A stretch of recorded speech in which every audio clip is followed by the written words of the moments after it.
And it's a real pleasure to have Helen here tonight. So thank you for joining us. Helen has an illustrious career, probably for more than 40 years, not to age you, has made a really important contribution to photography, filmmaking, screen theory, cultural studies, academia in Australia and in Hong Kong. And in Taiwan. Her work has often involved recording images of women and their association with various cultural activities or political life in Australia. There's always been this really interesting interplay between what we might understand as private lives and public sociality. Many of you might have seen her landmark 16mm film Serious Undertakings from 1983, a work that at once considered women and childcare, but more broadly interrogated the construction of meaning. And you'd also probably be aware or have seen Helen's really iconic photographic series, Christmas Dinner, that shows the many tasks involved with that celebration. Tonight we're going to hear from Helen in regards to two particular projects that are included in the show. The first is called Living Arrangements, and the second one is called, it's a new photographic commission that is called And All Was All That We Could Feel. I always get the title slightly tongue twisted. But I wanted to start by going back a little bit in time, because I've known Helen for a little while. And as I said, Helen has had a significant role in academia in Australia, and I was lucky to have Helen as a mentor during my undergraduate studies at UWS Nepean back in the late 90s. And I was lucky to take one of Helen's very formative courses on Russian cinema history that was called Towards a Theory of Montage.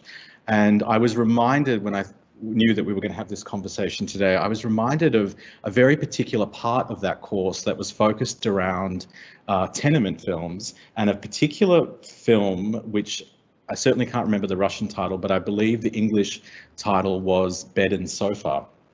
And this always really struck me as a really interesting film that dealt with the kind of complexities of sex and class, and I guess used the kind of used metaphorically the idea of our sleeping and living arrangements. And so I wanted to kind of start with this, because in a way I feel like you have been interested throughout your career with an idea of how we organize living. Would that be true?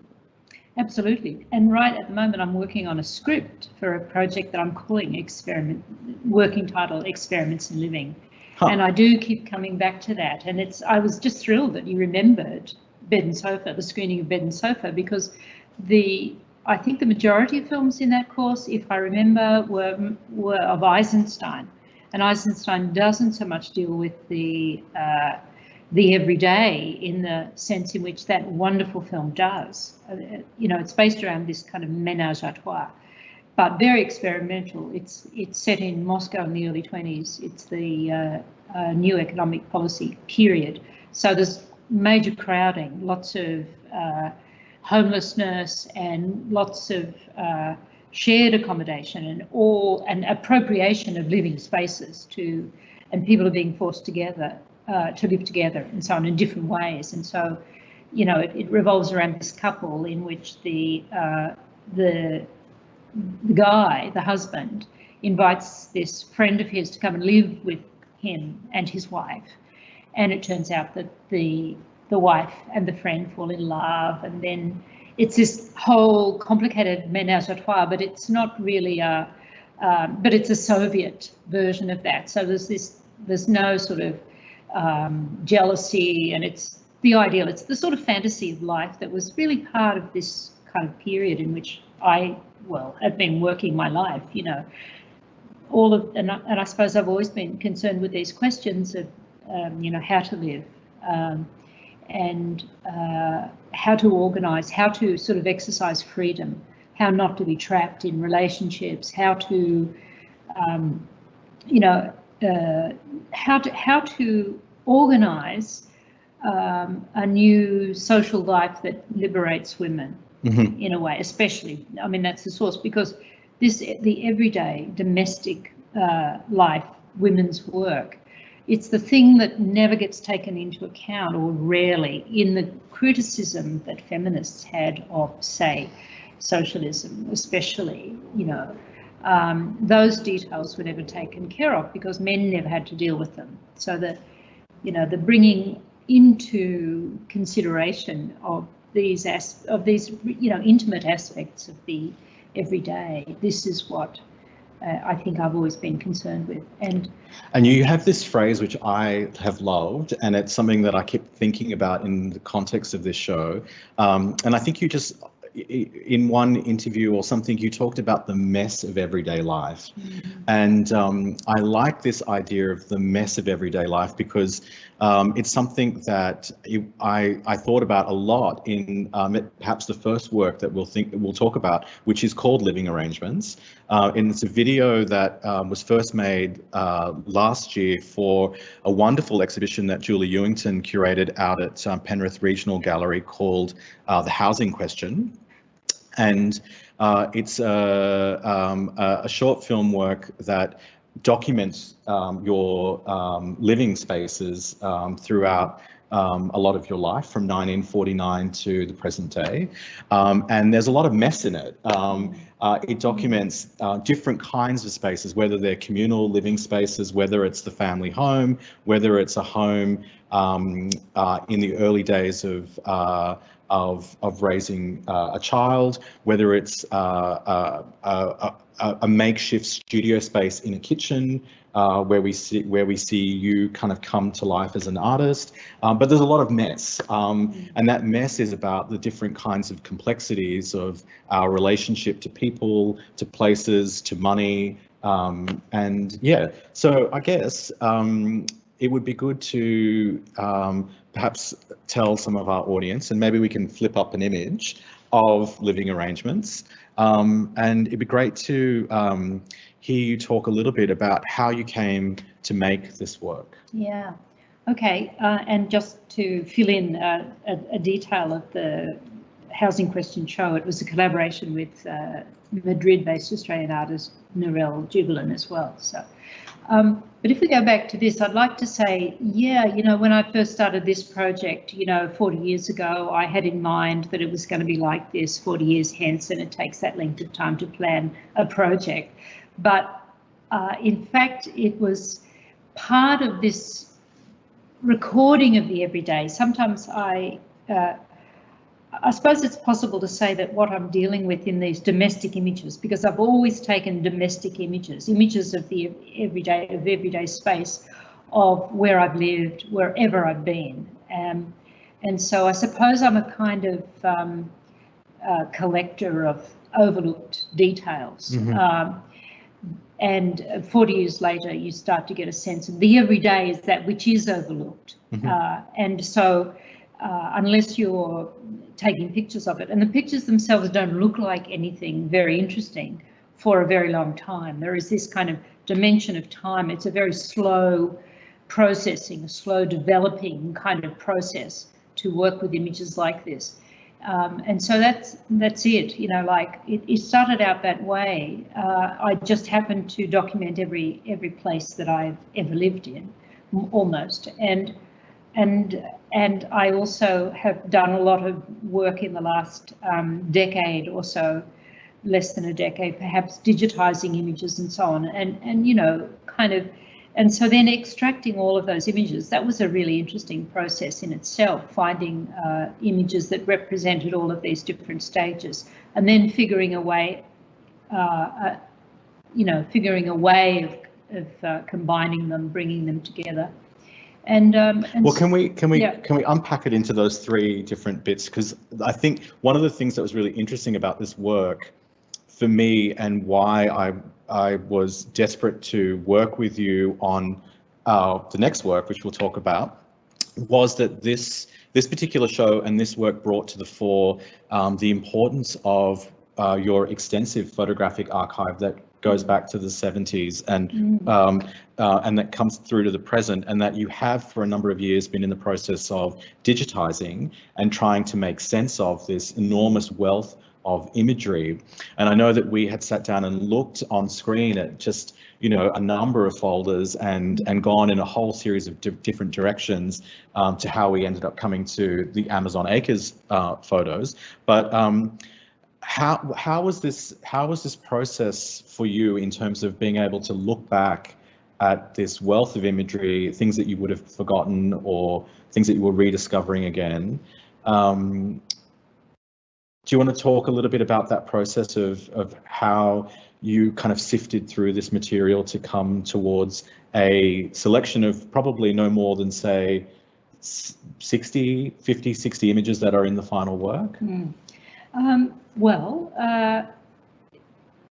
I suppose I should say that the kind of logic for taking the pictures in the first place, I was always interested in photography.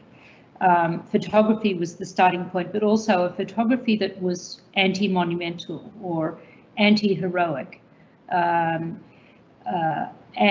so that meant that those situations, you know, I was always concerned with the indecisive moments, capturing indecisive moments, moments that really were not on their own, you know, high impactful shots. I was interested in all of the indecisive moments, really, rather than the decisive moment. Mm-hmm. And so when it came to selecting the images, one of the things that I think has is really key is that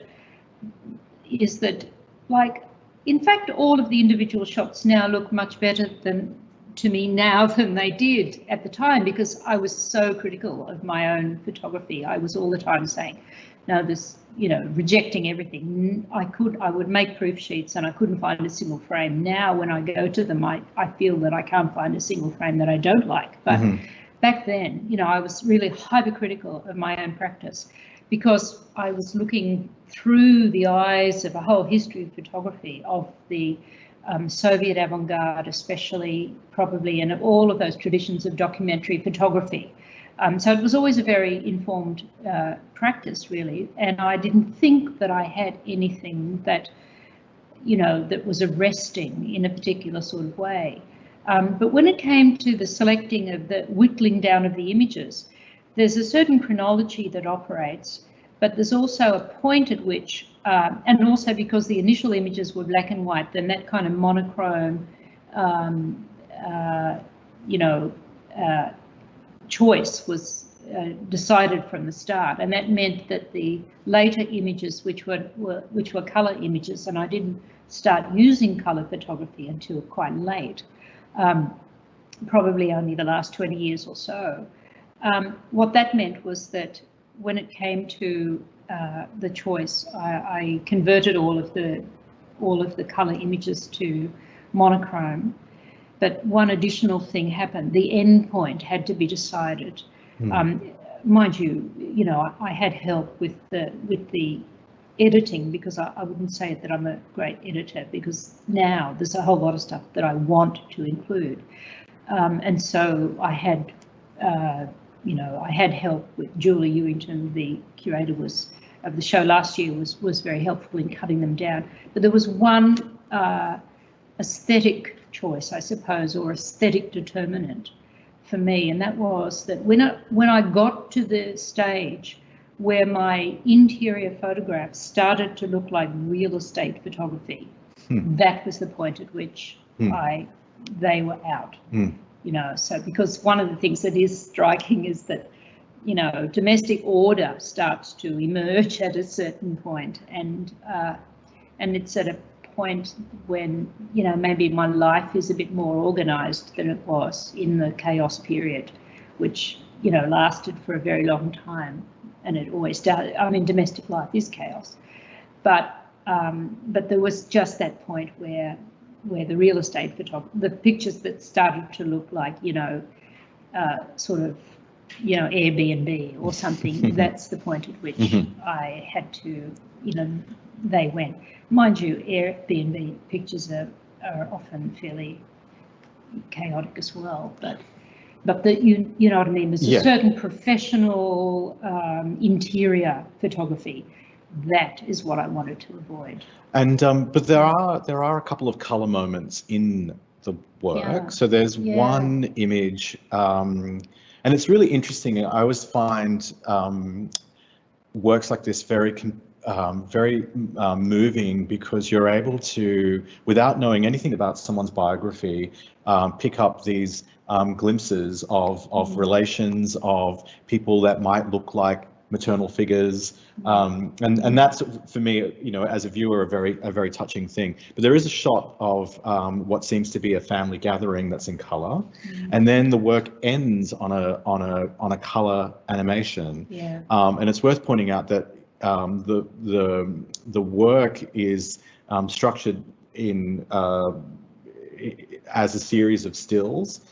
There are a couple of pans of images, but essentially the only movement that occurs in the film is through the transitions. But then there's this kind of very interesting color animation at the end. Do you want to talk a little bit about that, or the choice of those two moments?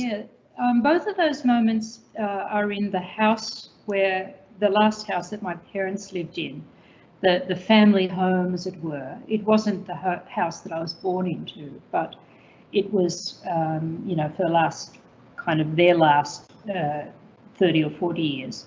And it was that image, the color image of the house occupied, is edited with images of the house empty at the point when it was all being, sold. It was being lost, and all of those memories were being erased, as it were. So I sort of repopulated it with an image of life, and it was going to be a piece of video footage, but the live action video footage of a family Christmas or something didn't work, but the stillness did. The still image did, and also there's a sound grab at that point as well. The final sequence is a kind of it's an animation of a set of photographs of a kind of time lapse of the Hills hoist, and the Hills hoist was always full of clothes. And I was just interested in the wind blowing against, those clothes. It would have been, it's such a familiar and familial scene for me. It's a sort of memory scene of being there, and of my mother hanging clothes on the line. And of course the clothes, the washing of clothes, that's always been an element that also is in the ironing of clothes and so on. Those tasks are also an important sequence in the Christmas dinner series as well. So again, those kind of women's work. Let's talk about the next work. What was really great about the process of working on this show was getting to spend some time with you, and spending some time looking at the archive and thinking through, the various stories that could be told with that material. The thing that struck me the most was your archive of material that documents the early days of Amazon Acres in northern New South Wales, a remote commune that was established by Karen Higgs in 1974 as a sanctuary for women. Its kind of famous slogan was "No meat, no men, no machines."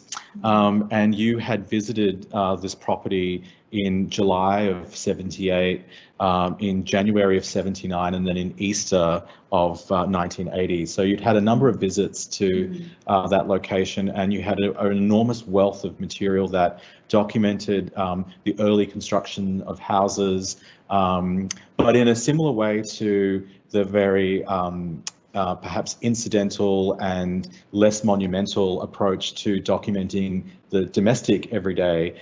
Your documentation of this utopian vision of a a land of women that was self-sustaining had the same tenderness and the same kind of intimacy. And it was really interesting to me that when we kind of got around to finalizing the selection, that you chose a title for the work that that came from an Emily Dickinson poem. So I wondered if you could talk or introduce the project a little bit by talking about why you chose the title. Yeah, the title, and was all that we could feel, is it's from a poem about a storm, and it seemed to me that it reflected very much the time, you know, that time of experimentation in living, the time of questioning questioning normality, whatever that is. Now we have lost it entirely at this particular moment, but all of that, it was an awesome time. It was a time of challenges. It was a time of all of us remaking ourselves. And one thing that I would like to say about the pictures, the Amazon Acres pictures, I mean, there was a whole group of people, several groups of people who were involved with women's land on the North Coast. There wasn't just Amazon Acres, there are a number of other places, and there is a continuity, even, you know, more than 40 years later, there's a continuity in that there are still holdings there, and it's always a complicated process, but it's a big group of people. And in talking about it, I have to emphasize that I wasn't a participant, I was just a visitor. That, you know, there are many other people who have a much more intimate understanding of what it meant to be there than I do. But nonetheless, I think that going back to those images 40 years later, what struck me was how forceful they were, and that they had in fact kind of captured something of the space itself, and of the freedom, and of the life, and of the difficulties too. But it was just the title. The title seemed to really condense, you know, focus the general feeling of that period. It's not that I want to at all reminisce, you know, that's not my interest. When I went back to the images, it struck me that they were not images of the past so much as images of the future, and that they reminded us of all of the efforts that have been made so far and still have to be made to change the world, to you know, achieve social justice, to challenge the structures of power that discriminate, that oppress, and all of those things. And this was a particular period of challenge. But the other thing is, of course, too, that the whole experiment, the whole process is futuristic to the extent that these women were really pioneers in terms of environmental activism and so on, and that they were kind of looking to the future at every stage, looking to a possible future, building worlds as well as buildings, and that those things, those values, still have force and currency in today's world, especially in today's world when the environmental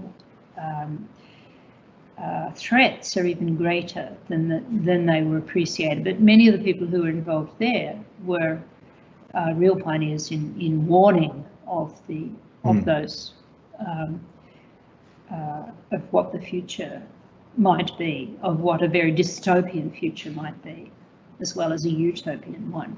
Do you think that your I guess, self-awareness or acknowledgement that you were a visitor rather than someone who was going to probably take up this as a mode of living, enabled you to have a certain perspective or a different perspective in how you might have documented what was transpiring there? Perhaps. I suppose that did give me some distance. I wasn't,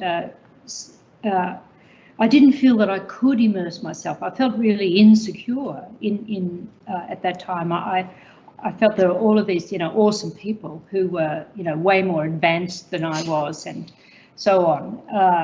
So there's that, but and so maybe there's that, but I think it's as to whether the images kind of capture what they capture. It's a retrospective understanding, and probably I was informed enough about the nature of photography, and I certainly had developed views on what photography could be, because I worked with women photography collectives in London, and so there was that sort of and also the whole, all of those links that came possibly later than this with the art world, with conceptual art and so on, and those practices, they were all informing either consciously or unconsciously the nature of the images that were taken. But in a sense, and at the time I didn't feel that I could. It was a whole process, a difficulty in bringing the works into the public, because firstly I didn't think they were any good for 40 years. But secondly, there was no place, there was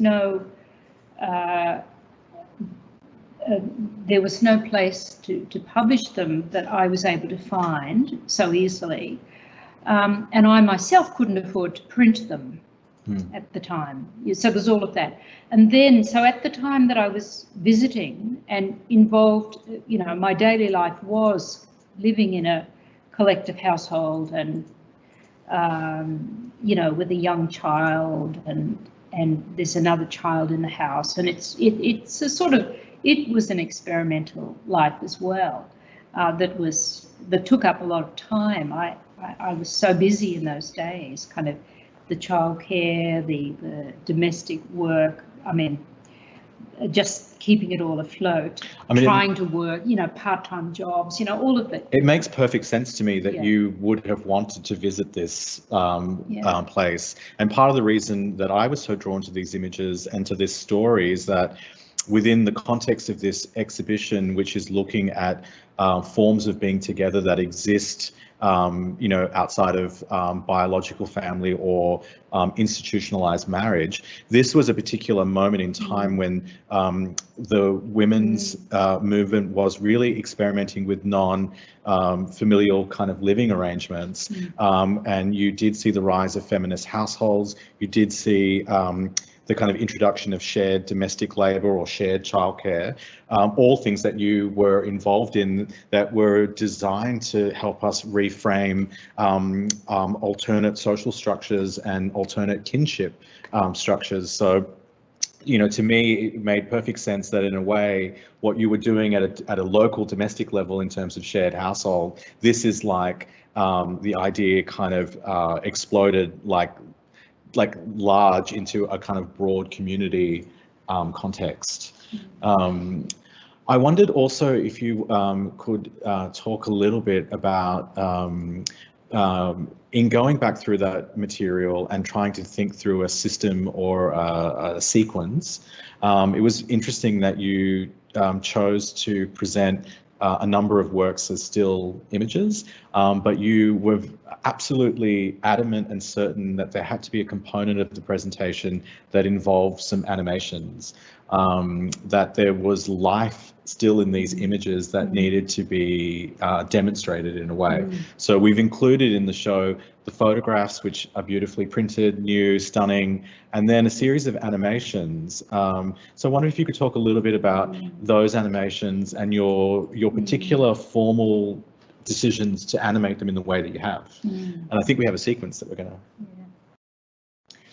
one of the things that is a real feature of the archive is that so many of the images that I have made over the years have been sequences, and that, you know, in that opposition to something like the Cartier-Bresson decisive moment, there was a sense in which between, you know, like there was this cinematic dimension as well, because I've always worked between film and photography, and or movement and stillness, those kind of energies, and there's a sense in which movement is produced by stillness and the reverse and so on.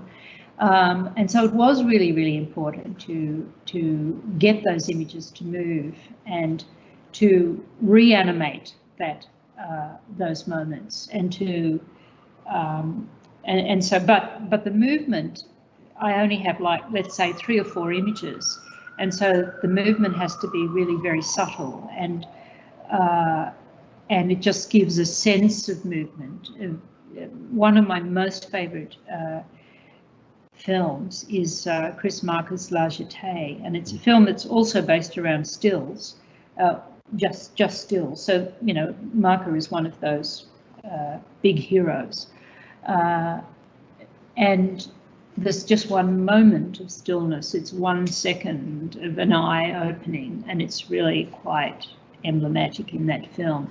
And so it's that kind of quality that I'm looking for in those little animations, and also the kind of interpolation that the viewer brings to the image when you see a sequence of images. You don't need that 25 frames a second or 24 frames a second or whatever it is, in a sense, to see. There is something that has a greater energy when you're only showing fragments of action. You get these kind of flashes, as it were. And because now when we are viewing images, we're viewing them, you know, we're viewing them all the time in movement. We're scrolling through all the time. So we are all the time animating our images. And it's that sort of energy that I'm picking up on, in aside from the potential that actually exists in the archive itself to animate them, because they're sequences, because I can put together, you know, like, for example, when you're taking photographs, you reject, you know, all of the pictures where the eyes are closed and so on. But when you want to animate, those images are perfect, because then you can switch from closed eyes to open eyes, and you've got life. You know, so there's that kind of sense that I suppose that's part of why it is that now I find that there are a few pictures that I can throw away. You know, like once I couldn't print any of them because they were,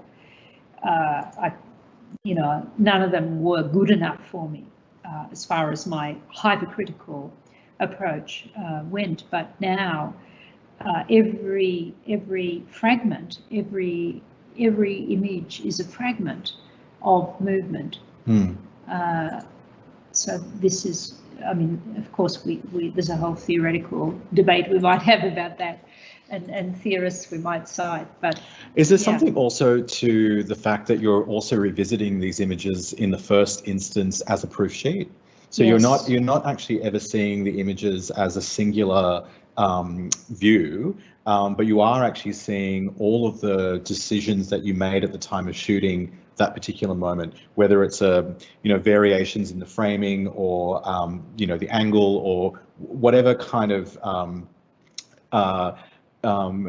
decisions you were making at the time of shooting those images. You're actually kind of experiencing all of them at once in a single take of a shot.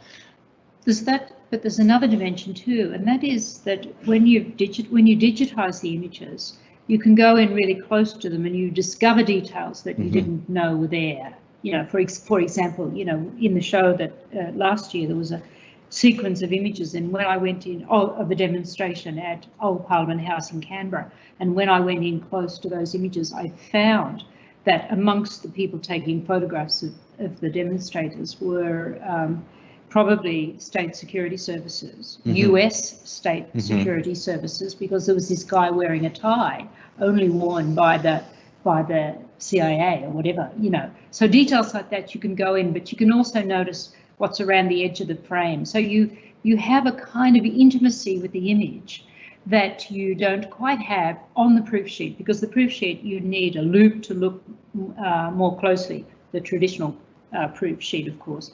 But there is something about the way that you're moving in and out. It's the animation of the look itself when it comes to, you know, discovering within the images energies that you didn't see when you were just kind of looking at a proof sheet. Of an analog proof sheet, let's say. But there's something about the digitisation process that brings to photography a new life, and it's not so much that these are old photographs, but they are, you know, like there are energies in them which is contemporary. And there's another dimension to it as well, and that is digital photography, and especially things like Instagram and so on. All of those processes that we now use that process our images and overlay our images with filters. There's a sense in which we have, all of us, become accustomed to viewing our lives as if it happened in the 60s or 70s or something like that. There's something about the quality of the filtration process that are developed in those techniques that gives this veneer to all images, not just to ones that were made 40 years ago. Well, I'm guilty of using those filters. Yeah. No, I'm not against the filters. You know, no, but they're great. They're amazing. They really do. But that's part of the process of, you know, reanimating. Yes. You know, yes. bodies of work. Yeah. I think we're going to go to some questions, and the first is from the really wonderful Sue Goldfish, who wanted to ask about whether there were any issues with permissions in showing these images, and were you able to track down, you know, the women that feature in them? Yes, I put a huge amount of work into tracking down as many of the women as I could. Some were happy. I mean, there's all sorts of trauma that's involved with you know, in people's experience of the place and so on. So there were kind of difficulties. People didn't want to, you know, that there was no one who didn't want pictures shown. Everyone was very happy to see themselves 40 years later. People were reticent in a sense, you know, they were sometimes a little shocked by the images even. There were others who were really thrilled to see them, but on the whole, it's been a long process to inform everyone that I could track down. And I think I haven't tracked absolutely everyone down, and so, you know, and I was prepared that if anyone came in, you know, and if people saw the images and they were shocked or horrified or had a problem, then I would immediately withdraw them. But I had to proceed because it's over 40 years. And it was almost, well, it is impossible to track down absolutely everyone who appears in your images. This applied even more to the body of work that I did last year. You know, with the demonstrations. With the demonstration, I couldn't. I just couldn't. No photographer can go back and get clearance from a crowd. You know, it's not possible. But in this case, I did put a huge amount of work. Thanks for the question, Sue. I'm really pleased that you've asked that, because there is a whole ethics, and partly why, I would say a large part of why the images haven't been shown until now had to do with that sense that, oh, I don't know, you know, how to approach people. Maybe it's painful. There's all of these, you know, and I knew some of the pain that was involved for some people. So I thought it was too soon or whatever, but certainly I went to every effort to track people down and to show them how I was going to use them, to send them the links to the moving image clips, for example, and all of that. And so, you know, so far it's been okay, but that's because, in a sense, we're closed. I mean, the world is closed, and they haven't, I guess not everyone has been able to see them. But certainly I still am really keen to hear, because there's a couple of sequences in particular, and the question, you know, generates the possibility of appealing to others to let me know who they are. I'd love to be in touch, to, you know, share files with people, for example. I did that for, there was this wonderful talk actually at the Opera House in March. It was 8th of March. It was an International Women's Day event at the Opera House, and a number of people, including Karen Higgs, and a woman who had lived there as a child on Amazon Acres, and another woman, a young academic, doing work on feminist utopias, and they were talking, and it was just a really terrific event, actually. And at the end of it, this young woman got up and said, how do we get involved? You know, because I know so many young women who want to give up their jobs and go and, you know, live this life. So it was very interesting, you know. And meanwhile, out at Circular Quay, or docked at Circular Quay on that very day, was the Ruby Princess. Anyway, but so there's a couple of sequences that I would really like to know who they are, so that I could share it with them. But I feel, you know, I feel sort of nothing but generosity towards the space, towards the time as well now. Even though I'm aware that for those people who have been involved, you know, throughout the years in making them work, that it has not been easy. There've been lots of difficulties and so on. But I want to hold on to the idea of it, and to that futurism of the dreaming that's involved in it. There's another question from Nick asking about how some of the women who have seen these images have responded to seeing them now 40 years later. And I will mention that we had a great visitor actually a couple of weekends ago, the lovely subject of one of the animations called Russian History, who came in and was really almost, I wouldn't say, she wasn't certainly not crying, but she was very overtaken with emotions at the sight of seeing herself 40 years younger. Yeah.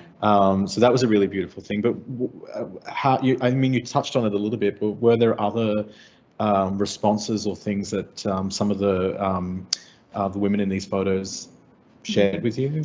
Yes, one of the women in this iconic three women looking at the camera, or looking forward, not so much looking at the camera, they're sort of unaware of the camera, but and it's one of my favourite pictures in the show. One of those women who lives in New Zealand now was, I was in touch with her, and she was just so lovely in responding, and because the image was used in a story in the Sydney Morning Herald as well, she, you know, wrote to me. I told her that it was coming up, and she wrote saying that her brother had been in touch, and it was, you know, like he was thrilled to see his kind of bare-breasted sister 40 years ago, you know, in this context. So, you know, so they've been pretty good. The responses have been really positive, because it is an extraordinary thing. You know, it was an extraordinary time. It was, and one of the things about Australia is that we so often overlook all of the achievements, all of the cultural experiments and the cultural achievements that we have managed.